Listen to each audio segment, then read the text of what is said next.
Halo sahabat Eljon, berjumpa lagi dengan saya Mario Agustian Lasut dan juga Oh, Ruby Herman, apa kabar sahabat nah, Eljon? Wah, seru banget nih kali ini di episode Startup Gallery. galeri.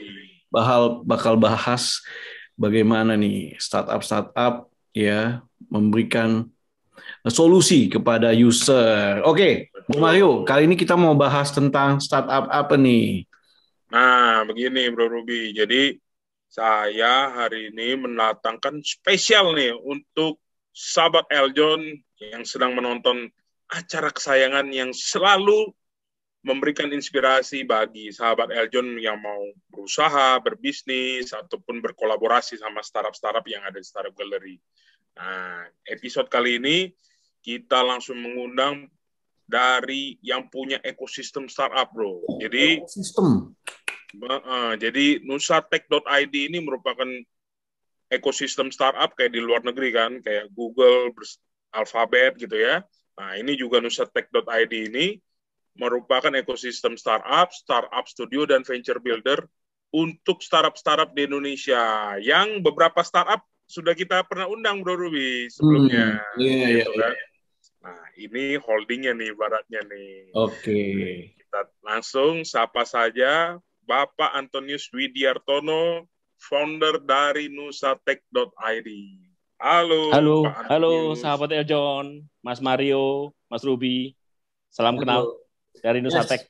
Hai Pak Anton. Wah, Hai, salam Iya, kenal. terima kemarin kita kasih, udah salam kenal Pak Nusatech.id. dari keluarga kami. Kami menyebutnya keluarga Mas di Nusatek ini. Keluarga. keluarga. Ya, Oke. Berarti ada kakek, nenek, bapak, ibu. ada, Ya. ada Pak. Saya kakeknya ini. Enggak, ini. Good. Oke. Siap. Mungkin boleh perkenalan dulu ya. Apa nih nusatech.id? Ya, Silakan sama. Pak Antonius. Silakan Oke, Pak Antonius. thank you Mas Ruby dan Mas Mario, sahabat Eljon. Jadi saya ingin bercerita nih. Jadi bahwa Nusatek.id itu dalam perjalanannya kami menyadari bahwa kami ini sekarang ini sedang mengembangkan sebuah eh, venture builder. Di dalam grup kami di Nusatek.id kami mengembangkan ekosistem startup. Ada 6 ekosistem yang kami coba kembangkan dan beberapa sudah hadir di Eljon TV. Terima kasih kepada Eljon TV atas kesempatannya kepada kami untuk menyampaikan beberapa produk kami ya, yaitu Many Option dan Siswa Media. Itu adalah bagian dari ekosistem kami. Jadi di dalam Nusatek.id ini kami mencoba untuk mengembangkan startup-startup yang sudah mempunyai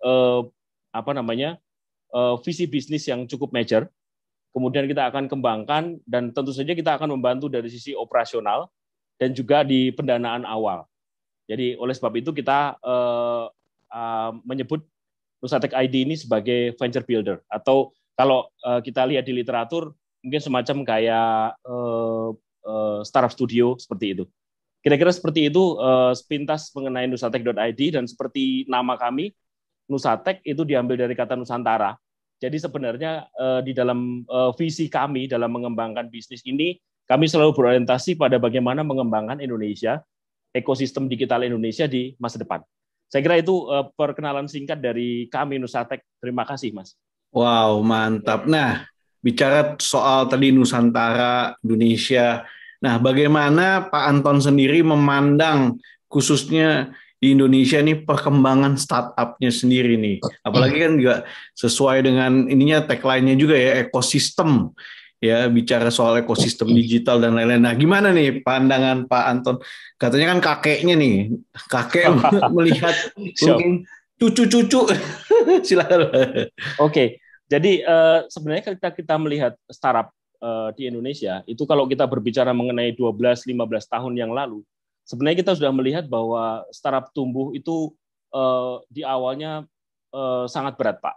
Ketika banyak pendahulu-pendahulu startup kita ya, seperti teman-teman Gojek dan lain-lain, itu mereka membangun sebuah fondasi di mana startup itu bisa bertumbuh di Indonesia. Kita tahu bahwa di Indonesia sebenarnya industri yang berkembang adalah industri yang sudah mature ya, di perdagangan dan seterusnya. Tapi ini ada sebuah konsep baru. Jadi kalau kita melihat perkembangan startup di Indonesia itu bukan dikatakan itu sebentar, tapi sudah dibangun dengan fondasi yang kuat cukup lama. Melihat startup hari ini, Mas Mario dan Mas Ruby, itu kita melihat bahwa sebenarnya masa depan seluruh dunia, saya tidak hanya mengatakan Indonesia, sebenarnya itu harus memang berbasis kepada teknologi dan lebih advance lagi harus mengembangkan ekosistem. Jadi kalau saya melihat startup di Indonesia masa depannya sangat cerah ya, tapi memang tantangannya berat ya, apalagi dengan adanya pandemik COVID-19 mulai dari tahun akhir 2019 sampai dengan hari ini kita masih merasakan itu di satu sisi merupakan tantangan yang berat sekali buat industri startup ya. Saya melihat startup-startup yang bahkan sudah mature, yang sudah mempunyai bisnis model yang sangat masif dan scalable, itu harus melakukan modifikasi terhadap bisnis model mereka. Namun itu tidak menutup bahwa sebenarnya potensinya masih sangat besar begitu. Karena sebenarnya begitu dengan pandemi seperti saat ini, saya yakin bahwa perilaku baik itu produsen maupun konsumen di Indonesia itu berubah, Mas. Jadi saya melihat bahwa this is the opportunity, Pak. We are going to the blue ocean shifting strategi ya. Saya pikir itulah masa depan startup. Memang banyak challenge, tapi ada challenge, ada risk, tapi di balik itu ada lot of opportunity. Saya pikir seperti itu, Pak. Wow, keren. Nah, Pak Mario tadi udah lihat list pertanyaan tuh. Silakan ngomong. Iya, tahu aja Pak Ruby. Kalau untuk ini Pak, saya malah pengen tahu dulu, kita mau ngulik-ngulik nih Bro Ruby, sosok seorang Pak Antonius Widiartono. Apakah memang jalurnya dari dulu lurus aja atau belok-belok nih, ibaratnya dari latar belakang pendidikan sampai kegiatan terakhir sebelum founding nusatek.id nih. Ini menarik nih kalau mau dikupas nih. Silakan Pak Antonius. Ya, terima kasih Mas Mario. Jadi kalau berbicara mengenai itu sebenarnya ini bukan klise ya Mas, bukan biar bikin viral begitu. Saya memang tersesat actually. Jadi jadi sebenarnya background saya civil engineer. Jadi saya bergulat dengan dunia engineering dari awal. Jadi dari jurusan teknik sipil, kemudian saya masuk seperti kebanyakan orang-orang teknik sipil, ya saya masuk di dunia consulting, di contracting begitu, di sebuah BUMN, kemudian di tahun 2005 saya masuk di project juga di oil and gas company, ya salah satu oil and gas nasional di Indonesia. Saya cukup lama stay di sana, sekitar 10 tahun, ya Mas ya. Jadi di sana, tapi saya memang masih fokus di engineering dan project management. Jadi bagi saya challenge, kemudian kesulitan itu memang selalu menyertai perjalanan karir saya waktu itu. Jadi kalau bicara background saya dari engineering, kemudian di project management, di construction gitu, di engineering procurement construction, kemudian mulai terjun di bisnis, masih di konstruksi di tahun 2016,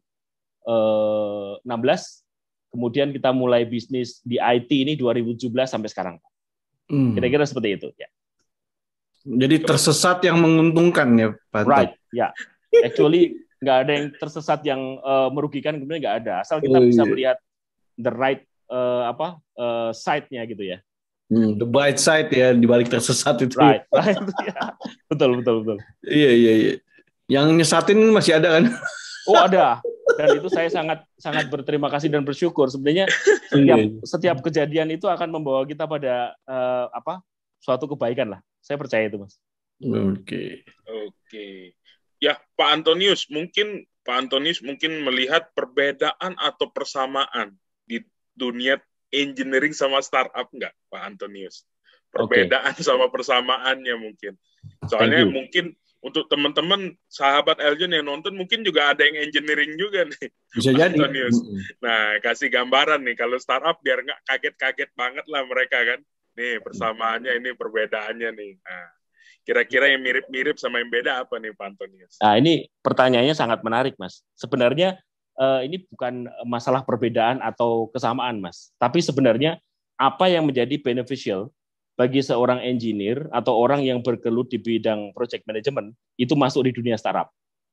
Jadi kalau kita bicara mengenai startup itu kan kita bicara mengorganizing, Pak. Jadi kita pertama kita harus melihat dulu opportunity.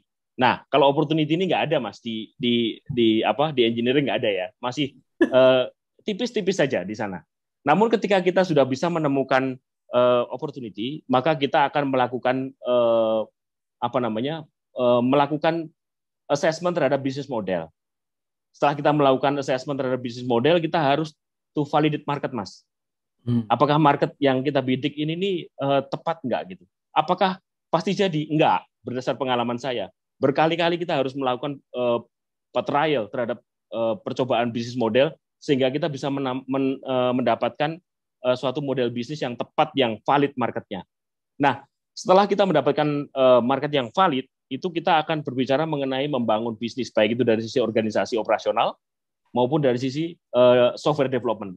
Nah, di software development inilah ilmu project management itu sangat berguna, pengalaman saya. Di sanalah kita bisa mengetahui bagaimana kita harus mengatur timeline, kemudian priority, kemudian resources, dan juga kita tentu saja bisa mengatur budget. Ya, bagaimana kita bisa mendeliver sesuatu in the short time gitu, sehingga itu mengenerate early transaction dulu, kemudian kita termasuk bagaimana kita mencari jalan keluar, termasuk dalam hal permodalan. Kira-kira seperti itu. Ya. Jalan keluar yang penting ya, jangan sampai tersesat lagi. Ya, betul.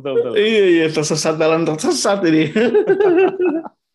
Iya. Itu cara berpikirnya berarti masih bisa diimplementasikan di dunia startup ya, Pak ya, berarti ya.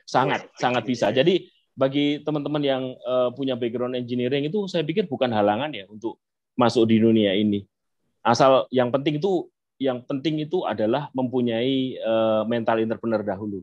Itu yang paling penting karena di sanalah kita akan sebenarnya mendapatkan solusi tadi seperti yang disampaikan oleh Mas Ruby tadi. Siap. Tadi Bro Ruby, Pak Antoni sudah ngomongin permodalan nih, silakan mau ditanyain. Iya Pak, ini kan paling penting sekali Pak ya. Apalagi tadi Pak Anton juga bilang bagaimana mentalnya entrepreneur. Ya kan seorang entrepreneur juga butuh modal nih Pak. Nah kalau dari Nusatek sendiri, nah bagaimana nih dari sisi permodalannya? Silakan Pak Anton. Baik, terima kasih. Kalau kita berbicara mengenai modal, jadi modal yang utama itu sebenarnya adalah pertama harus optimistik dahulu, Mas. Itu yang pertama. Jadi bukan sebelum kita duitnya ngomong modal yang lain-lain ya, tapi kita harus optimis dulu bahwa bisnis yang akan kita jalani ini akan menjadi bisnis yang punya opportunity yang bagus sekali. Itu yang pertama. Kemudian yang kedua itu adalah kita tentu saja ketika kita mau membangun nggak usah jauh-jauh bisnis ya, tapi mengembangkan software itu kan kita harus berbicara mengenai capital, mengenai modal. Nah, di sanalah sebenarnya kita di grup yang kami kembangkan, kami mengembangkan angel investor di depan dengan melakukan pitching. Ya, jadi kita ada seperti startup yang lain juga kebanyakan itu adalah kita berusaha meyakinkan kolega kita, teman-teman kita yang mempunyai ketertarikan di dunia startup seperti ini. Oleh sebab itu, maka kita melakukan pitching yang presentasi bisnis dengan mereka mengenai opportunity bisnis ini gitu. Kemudian rupanya jalan itu tidak cukup, Mas Mario dan Ruby. Akhirnya waktu itu kami menggunakan metode kami mengerjakan proyek-proyek. Jadi karena kami punya software developer, kemudian juga di tempat kami ada engineer, maka kita mengikuti tender-tender di perusahaan-perusahaan di swasta maupun di BUMN untuk bisa mengerjakan software mereka. Kebanyakan di enterprise resource planning, Mas, software. Jadi di sanalah kita bisa membantu dari sisi permodalan itu di awal. Namun kita juga melakukan campaign juga ya. Jadi di produk-produk kita ini bagaimana produk kita ini dikenal. Jadi kalau teman-teman melihat, misalnya sahabat Eljon melihat di Instagram kami juga sudah kami aktifkan semua untuk memberikan knowledge kepada users mengenai aplikasi kami ya, atau bisnis yang kami kembangkan. Nah, kemudian yang paling penting itu adalah bagaimana mengakselerasi pekerjaan itu cepat sehingga kita bisa segera mengenerate transaksi gitu, bagi masing-masing produk kita. Nah, itu mungkin beberapa langkah ya. Mungkin di teman-teman yang lain mungkin banyak langkah yang lain, tapi itu sedikitnya yang kami kerjakan, Mas. Wow, Pak Mario tuh udah langsung di-pitching dulu malah yang mau angel investor. Ini hebat sekali nih. Mungkin nggak semua startup bisa melakukan seperti ini. Ilmunya udah tingkat tinggi ya Pak Mario. Gimana menurut Pak Mario nih? Iya, jadi memang ya angel investor kan bisa dari kolega. Pak Mario rambutnya panjang juga tadi ya. Tadi Pak Mario rambutnya panjang. Ya, jadi Pak Antonius sendiri tadi ya dari angel investor, tapi sambil berjalan juga masih ngerjain yang B2B juga ya Pak ya, untuk menambah dari sisi operasional si Nusatek sendiri. Nah, ini menarik. Jadi Nusatek ini kan juga sekarang build ekosistem, terus juga jadi akselerator juga Pak, terus juga venture builder juga gitu ya, startup studio juga. Ini startup yang bergabung di Nusatek ini atau yang menjadi bagian nusatek.id ini, apakah memang self project-nya Nusatek atau memang ada startup yang sudah jalan terus pitching juga nih ke Nusatek, terus Nusatek tarik ke ekosistemnya Pak? Atau gimana nih Pak? Ya, atau self project dari Nusatek sendiri gitu? Ya, saat ini kita masih mengerjakan self project ya. Jadi dari internal kita sendiri itu membreakdown dari visi tadi, Mas Mario. Jadi mengenai visi kami Nusatek untuk mengembangkan ekosistem digital di Nusantara, itu kita breakdown jadi 6 ekosistem, Mas. Nah, dari ekosistem itulah kemudian berkembang, misalnya contoh ya, kami masuk di ekosistem properti. Itu setidaknya ada tiga startup yang kami kembangkan di sektor itu. Yang pertama, Many Options. Yang kedua adalah PropTech. Dan yang ketiga adalah No Service. Nah, ini 3 ini kita masukkan ke dalam property ecosystem. Kemudian ada di EduTech ecosystem, itu ada Siswa Media dan Serti Media, di mana Siswa Media kemarin pernah diundang oleh teman-teman Eljon TV ya. Nah, kemudian yang masuk ini yang terakhir ini adalah di ekosistem travel. Kami masuk di umroh dan haji travel, dan kita masuk ke segmen Muslim travel apps di sana. Itu ekosistem yang ketiga. Yang keempat, kita membangun di sektor enterprise ya. Jadi kita mengembangkan sistem manajemen atau pengelolaan perusahaan. Itu yang saya sampaikan tadi, kita mengerjakan proyek-proyek di situ kira-kira. Dan ini kita bisa sekarang ini kita juga mencari dan buka opportunity untuk white labeling, Mas. Jadi itu sebuah cara model yang baru kita jajaki untuk bisa mengakselerasi akuisisi dari klien atau user kita. Wow, keren banget nih. Hulu ke hilir. Mantap. Properti, yes. travel ya, EduTech, wah next wah ini jadi gurita bisnis nih ya. Iya, menggurita bisnis ini. Wah. Oke, nah masih banyak pertanyaan, tapi kita mau break dulu karena banyak juga yang mau lewat. Tapi kita akan kembali, sahabat Eljon, jangan kemana-mana, tetap di Startup Gallery. We'll be right back after these messages. Halo sahabat Eljon, woi pasti nungguin nih. Tadi banyak banget yang sudah di-share sama Pak Antonius, masih banyak yang kita mau obrolin ya. Bro Ruby masih bersama Pak Antonius Widiartono, founder dari nusatek.id. Nah ini Pak, saya pengen nanya satu hal nih Pak. Tadi banyak industri gitu ya yang coba dimasukkan sesuai visinya Nusatek juga. Nah ini tips untuk manage supaya masing-masing unit bisnis ataupun masing-masing startup ini bisa tetap inline sama visinya nusatek.id, sama ngawasinnya gimana Pak? Karena ini beda industri ya Pak ya. Ada mungkin dalam satu hal ekosistemnya bakal saling melengkapi. Cuma untuk sementara misalkan EduTech gitu ya, terus travel, terus properti, bagaimana nih langkah-langkahnya atau Pak Antonius Widiartono untuk memastikan masing-masing startup ini sesuai nanti inline sama visi misinya Nusatek.id nih, Antonius. Ya, terima kasih. Ini pertanyaannya sangat berat ini. Jadi kayaknya saya harus latihan dulu mengangkat berat begitu supaya bisa. Ada pilihan nih Pak. Call a friend. Ada pilihan. Call a friend. Oke. Ask the audience.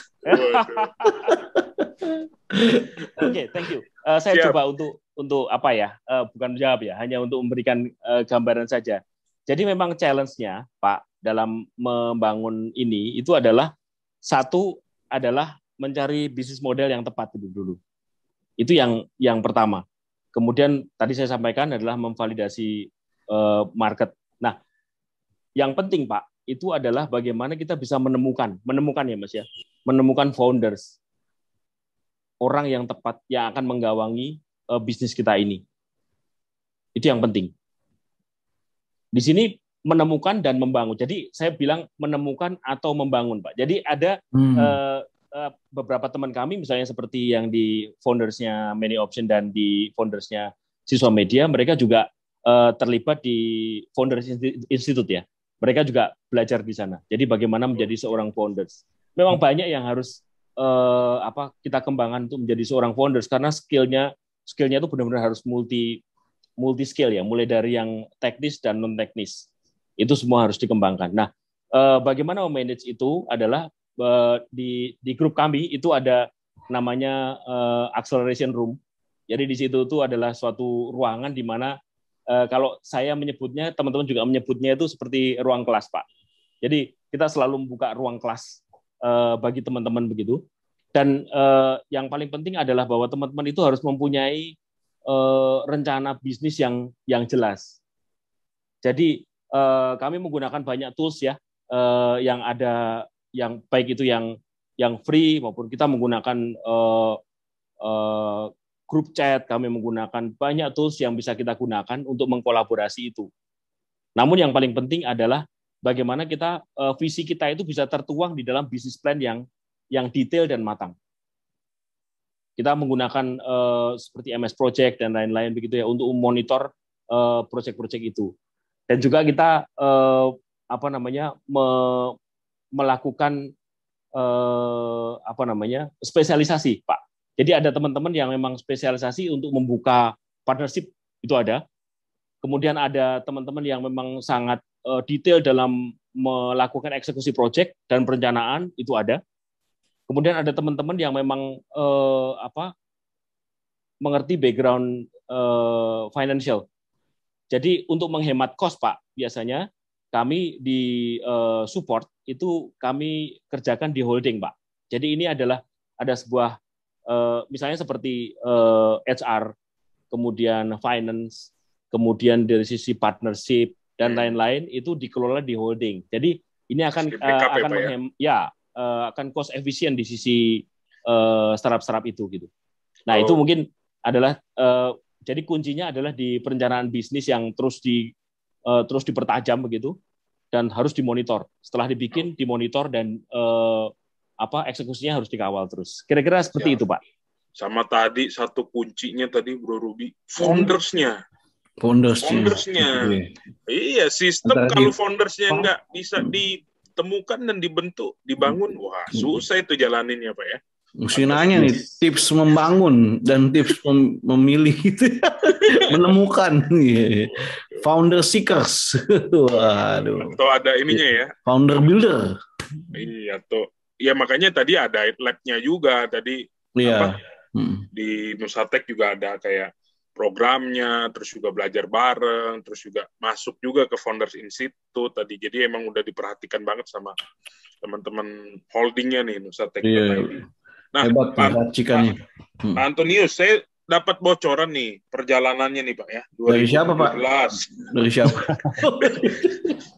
Iya, saya menemukan lah itu. 2017 itu kan mewujudkan visi, 2018 Many Option salah satunya ya. No Service, Certimedia. Terus juga 2019 itu nambah lagi Nosroom gitu ya. Terus Kibla. Terus 2020 Propertech, Siswa Media, 2021 Ara Muslim. Nah, ini apakah ada ada poin-poin tertentu, Pak. Tiap This tahun is the nolorin time. itu gitu ya. Tiap Ya, tahun this is nolorin startup. startup, terus juga beda industri gitu kan. Apa memang lihat momentum atau memang kan ini juga ada beberapa yang dilahirkan 2020, 2021, bahkan 2020, 2021 zaman pandemi. Nusatek.id terus konsisten menelurkan startup nih, Pak. Wah, ini kuncinya apa nih, Pak? Jadi setiap tahun menelurkan startup, even zaman pandemi masih tetap produktif dan masih melebarkan sayap, melebarkan sayap di industri lain sama mengembangkan ekosistemnya nih, Pak.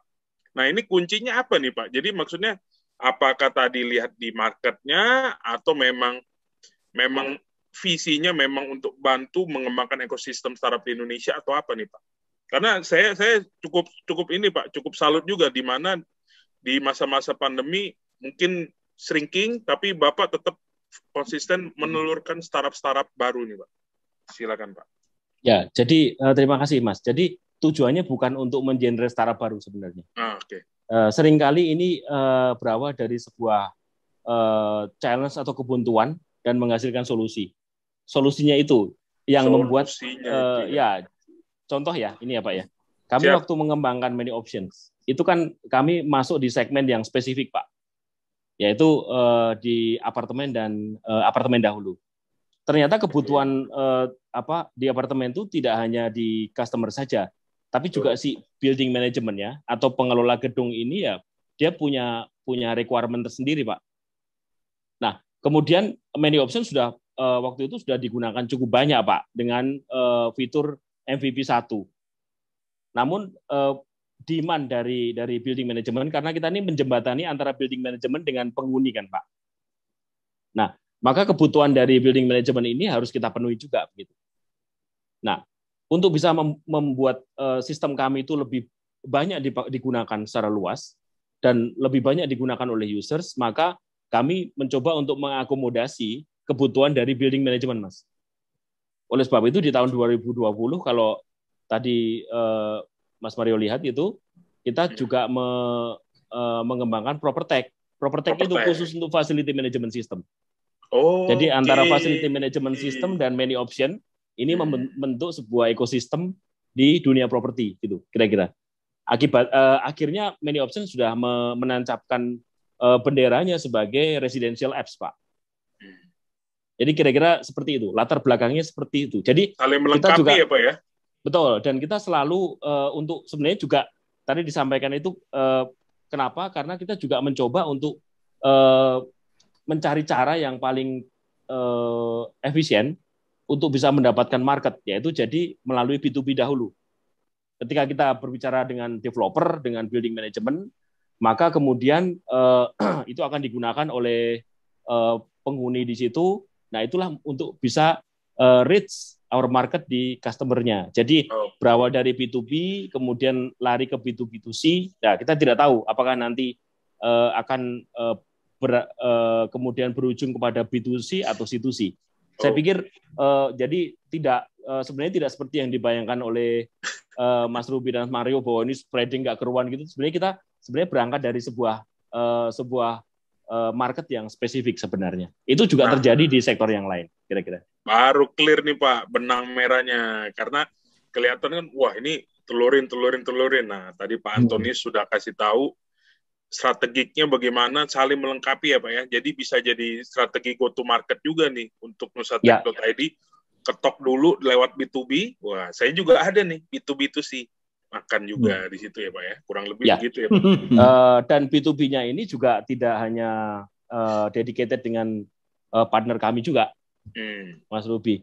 Jadi kita nanti ke depan juga bisa membuka kolaborasi dengan startup yang lain, ini yang memang bergerak di B2C. Jadi sebenarnya kunci dari ketika kita masuk, kita dapat early adopter, itu yang penting ya Pak ya.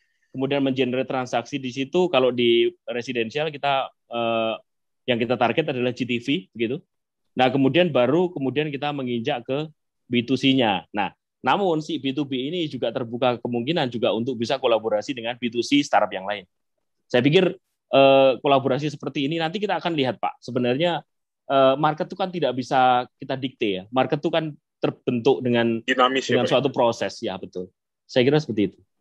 Siap, Pak. Nah, untuk selama pandemi ini, Pak, challenging-nya ada nggak yang dirasakan untuk grup Nusatek sendiri, atau malah tadi Bapak bilang opportunity baru malah muncul di tengah krisis ataupun pandemi. Boleh share sedikit nih, Pak, untuk sahabat Eljon. Sebenarnya tadi udah dijawab, bro. Ada buntu dikit langsung bikin startup. Ada buntu dikit. Iya, cuma spesifik di pandeminya ini loh. Karena kan gini, Pak. Kalau di pandemi ini kan tidak bisa tatap muka gitu kan. Ya mungkin bisa Bapak servis pakai tools-nya ataupun layanan Bapak gitu ya. Nah, ini untuk antisipasi krisis-krisis ke depannya gitu. Nah, ini yang perlu kita pelajari dari nusatek.id ini kan adaptasinya nih, Pak. Nah, ini boleh di-share, Pak. Oke, baik, terima kasih. Jadi saya pikir semua industri ya, Mas ya, itu mengalami tekanan yang besar sebenarnya pada saat pandemi seperti ini. Seperti yang kita sampaikan tadi, kita masih tertolong dengan proyek-proyek yang kita kembangkan ya. Nah, terkait dengan pandemi sebenarnya ini jadi problem atau opportunity selalu kan, Mas. Sebenarnya di balik problem ini ada opportunity. Tetapi sebagai contoh seperti kita berjualan mencoba untuk melakukan sales terhadap PropTech gitu. Karena di mana-mana kita tidak bisa bertatap muka, maka presentasi itu dilakukan secara online. Ya, pakai Zoom ya, gitu ya, Pak. Dan kita juga bisa kolaborasi dengan cross marketing dengan entity bisnis yang lain, Pak. Oke. Jadi kita juga kerjasama dengan salah satu building management, di mana kita saling mutual kolaborasi seperti itu. Jadi mereka terbantu oleh sistem kita juga terbantu ketika masuk di dalam ekosistemnya. Ya, jadi saya pikir challenge-nya itu berat sekali memang, tetapi dengan kolaborasi dengan banyak pihak, saya pikir ini akan memberikan jalan keluar lah, Pak. Jadi sebenarnya bagaimana kita tetap bisa mendapatkan market di saat yang sulit seperti ini. Juga di pricing strategi gitu. Jadi sebenarnya caranya sih normal-normal aja sebenarnya, Pak. Yang bagaimana kita bisa survive di era pandemi seperti ini. Ya. Kira-kira seperti itu, Pak. Keren. Nah, Pak, kalau kedepannya ini bakal menuju kemana nih? Atau apa yang sedang dipikirkan atau rencana-rencana ke depan untuk dari Nusatek sendiri? Tuh, Oke. Ya, terima kasih. Juga, Pak. Kayak Elon Musk gitu kan? Ya. Atau gimana nih, Pak Antonius? Ya, saya pikir begini ya, Mas. Terlihat seperti startup kami itu spreading banyak begitu ya. Tapi sebenarnya market yang kami akuisisi ini cukup spesifik, Mas. Jadi di properti itu kita tidak akan bertempur dengan teman-teman yang sudah berputar-putar di udara setiap every square meter gitu ya. Tapi kita masuk di area-area yang masih sebenarnya closed loop seperti itu. Tapi nanti berpotensi untuk bisa kita buka. Jadi itu akan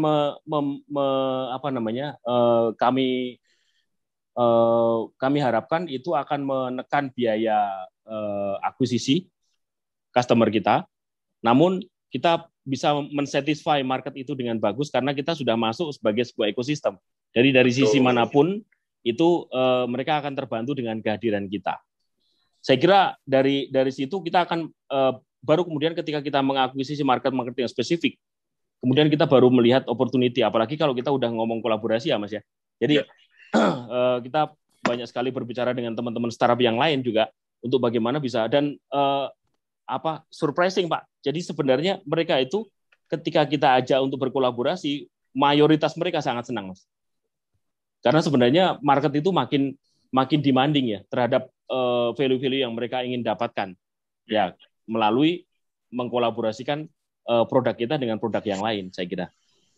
Jadi seperti itu. Mantap. End-to-end-nya sudah masuk gitu ya. Kalau mau open ya tinggal di open aja bentuk. Karena udah masuk duluan nih teman-teman Nusatek di situ ya. Oke, Bro Ruby. Ada lagi, Bro Ruby? Silakan. Oke, mungkin. Nah, tadi kan juga Pak Anton juga bilang kan menemukan founder atau juga mencetak. Nah, kriterianya kalau Pak Anton lagi cari founder apa sih sebenarnya? Siapa tahu nih. Di sini Waduh, juga siapa ya tahu kan? kita bikinin acara nih. Pak Heeh. Anton Nah, ini cari menarik. founder. Nusatek cari Ya. founder. Bisa itu, Pak. Ya, Iya kan? jadi ini menarik. Sebenarnya ketika kami menyampaikan seperti itu bukan berarti kami sudah bisa mencari dengan baik ya, Mas ya. Jadi sebenarnya ini adalah proses pencarian ya. Makanya sebenarnya sekalian dalam forum ini kami juga membuka opportunity untuk teman-teman yang punya entrepreneurship, yang anak muda yang punya ambisi yang kuat begitu, untuk bisa bergabung dengan kami sebagai entrepreneur in residence di grup kami. Juga kami membuka juga opportunity untuk teman-teman yang fresh graduate tapi memang punya banyak loh Mas sebenarnya. Ini teman-teman yang masih kuliah bahkan itu mempunyai jiwa ambisi entrepreneurship, kemudian bahkan mereka punya skill-skill dasar itu banyak sebenarnya. Oleh sebab itu maka sebenarnya mencari itu benar ya Pak, kata-kata mencari itu, karena sebenarnya juga kita ngomong itu bukan berarti kita sudah pintar mencari, enggak juga. Tapi we are seeking for the potential person Pak sebenarnya. Ya, makanya kita buka opportunity untuk teman-teman untuk join dengan kami begitu. Di sanalah sebenarnya nanti kita akan melihat sebenarnya ini opportunity anak ini sangat passionnya di sektor edutech sebenarnya begitu. Lah ini kita bisa bangun seperti itu. Kira-kira seperti itu. Jadi buat yang berminat langsung aja ya ke Nusatek. Ditunggu. Ditunggu. Oke. Baik yang entrepreneur ataupun founders, calon founders. Pingin punya mereka yakin bahwa ini adalah masa depan mereka. Kemudian mereka yakin bahwa dirinya itu mampu untuk bisa mengambil challenge ini, walaupun nanti akan diuji ya oleh waktu ya. Tapi ini saya pikir harus melangkah ya. Harus mulai dulu ya. Saya pikir. Mulai dulu. Yes. Biasa Pak Mario suka nanya-nanya tips gitu. Iya, itu pertanyaan pamungkas. Nah, tapi sebelum itu saya kalau ada yang mau berkolaborasi Pak atau ngobrol sama Pak Antonius nih, wah inspiring nih, habis nonton gitu ya. Mau kontak-kontak bisa kemana nih, di sosial media kah, email atau website, silakan Pak. Atau berkolaborasi sama grupnya nusatek.id juga. Ya, bagi sahabat Eljon yang ingin komunikasi dengan kami, silahkan di LinkedIn kami ada nusatek.id. Di Instagram juga ada. Saya pikir di LinkedIn lebih relevan ya untuk kita bisa kolaborasi, dan kami juga buka opportunity di sana juga. Silahkan. Kemudian kalau email di info@nusatek.id sama, Mas. Jadi silahkan kita kolaborasi juga. Di dalam website kami juga ada nusatek.id. Di sana ada komunikasi untuk bisa kontak dengan kami. Itu langsung berkomunikasi dengan sistem kami. Wow. Saya kira itu. Mantap. Langsung ke pertanyaan pamungkas karena waktunya udah sedikit lagi. Okay. Pak, tips and trick mungkin 3 Pak untuk sahabat Eljon yang mau mulai usaha atau lagi bangun usaha Pak, silakan. Wah, ini berat ini pertanyaannya. Saya pun juga. Tapi yang penting adalah satu, resilience Pak. Jadi kita harus apapun persoalan dan masalah itu harus kita hadapi, dan yang penting lagi sabar Pak. Ini penting sekali. Jadi dunia entrepreneur ini keras, tapi juga butuh kesabaran. Kalau kita keras tapi nggak sabar ya jadi nggak karu-karuan gitu. Yang ketiga, tentu saja kita harus selalu belajar Pak. Jadi belajar apapun dari siapapun Pak. Itu menurut saya ya. Menurut saya itu yang 3 kunci. Terima kasih. 3 kunci setelah dibagikan, ya kan. Semoga bisa bermanfaat buat sahabat Eljon lagi mau mulai bisnis, ya kan. Tentunya biar ketika 3 itu dilakukan biar jadi subur. Kalau banyak cuan kan subur. Sekali lagi thank you Pak Anton sudah berbagi. Sukses buat Nusatek. Terima kasih Mas Mario, Mas Ruby. Terima kasih. Thank you. Ya. Nah, sahabat Eljon, kita udah dengerin nih bagaimana strategi dan juga tips and trick dari Pak Anton dari Nusatek. Semoga bermanfaat. Sampai jumpa di next episode di Startup Gallery. Berjuang terus teman-teman semua dan selalu cari peluang-peluang untuk menyelesaikan segala masalah yang ada. Saya Ruby Herman dan juga Bro. Saya Mario Lasut. Jangan lupa protokol kesehatan. Asik. Lu nggak pakai masker. Thank you, Pak Anton. Sukses ya. Thank you. Sahabat Eljon. Bye. Ya, Bye. sampai jumpa. Bye.